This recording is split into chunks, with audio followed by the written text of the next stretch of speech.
So, what are your three G's?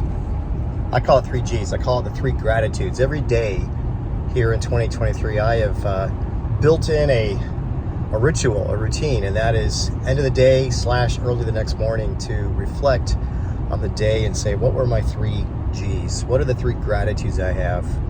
It's amazing when you have a heart filled with gratitude. Even though sometimes your circumstances are a little bit not ideal, when you have a heart of gratitude, man, it helps put joy in my life because I focus on what the Lord has done and given to me.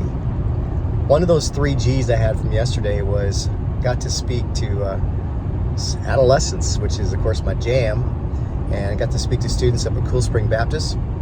They're in Mechanicsville, which is east side of Richmond. And lo and behold, for that weekend experience, who's leading worship is a ministry team I used to be in back in the 1980s. It's called Youth Quest. Got to lead them for about 15 or 16 years as well.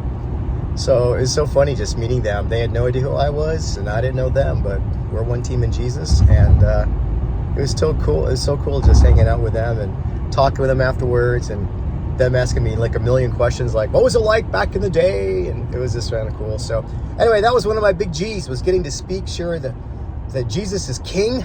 That was our theme last night. Jesus is King. And is he King of my life?